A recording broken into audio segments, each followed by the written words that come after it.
Cette vidéo concerne l'association banane café qui est communément pratiquée en Ouganda, particulièrement par les planteurs du café arabica. Nous allons essayer d'expliquer que, quand c'est bien entretenu, les agriculteurs peuvent gagner beaucoup plus d'argent du système de l'association du bananier et du café qu'en monoculture bananier ou café. Le café et la banane constituent la base de l'économie de la majorité des petits agriculteurs dans la région des Grands Lacs.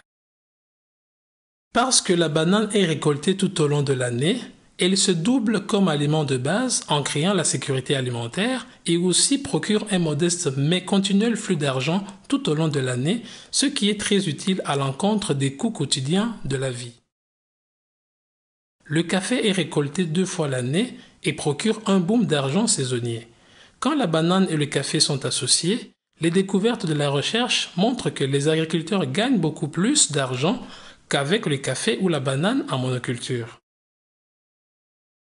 Par exemple, les découvertes de la recherche conduite en Ouganda ont montré que le café arabica en monoculture atteint en moyenne un revenu de 1 728 $ par hectare par an. Dans la même étude, les bananes à cuire en monoculture ont atteint un revenu moyen de 2 364 $ par hectare par an, au moment où l'association du café avec la banane a atteint 4 441 $ comme rendement annuel moyen par hectare. L'association banane-café, par conséquent, donne une augmentation moyenne double du revenu en raison de l'augmentation de la production sur un même terrain et sur une même période par rapport à la monoculture banane ou la monoculture café.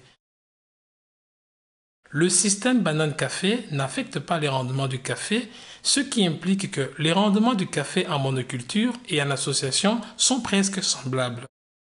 Les plants de café sont reconnus être des plants sciaphiles et donc ne souffrent pas de l'ombre créée par les bananiers.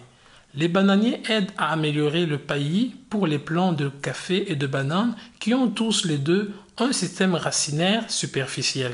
Le paillis sert à supprimer les mauvaises herbes, à conserver l'humidité et à réduire l'érosion.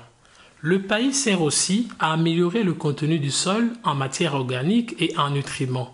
Les racines superficielles de bananier et du café fonctionnent bien sous le paillis. Afin de pouvoir réaliser de meilleurs rendements, les agriculteurs sont conseillés de suivre les bonnes pratiques d'entretien comme la taille régulière des plants de café et le maintien de la densité souhaitée des 2 plants de café par touffe de bananier. La recherche sur les densités des plants optimum est en cours. Il est estimé que les densités pour le café arabica pourraient être plantées à 1,5 m sur 3 m et les bananiers à 3 m sur 3 m dans les régions avec une précipitation de plus de 1400 mm par an. Où les précipitations sont moins de 1100 mm par an, le café peut être planté à 2 m sur 3 m et le bananier à 4 m sur 3 m. Un œillotonnage régulier aide à maintenir les densités des bananiers.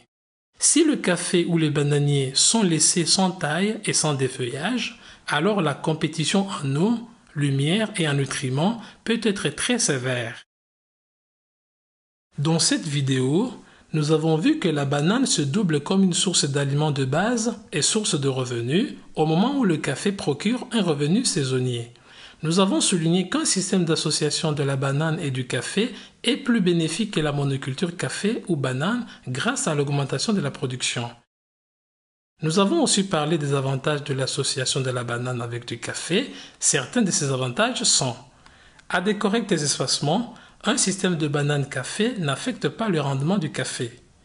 Les plants de café sont sciaphiles et donc ne souffrent pas de la canopée modérée des bananiers. Les bananiers fournissent une grande quantité de biomasse qui sert à produire du paillis pour les racines superficielles des plants de bananier et de café. Les bonnes pratiques d'entretien sont importantes, ce qui inclut une taille régulière du café et un enlèvement régulier des rejets sur les touffes de bananier. Les densités des plants pourraient être maintenues à une proportion de 2 plants de café pour une touffe de bananier.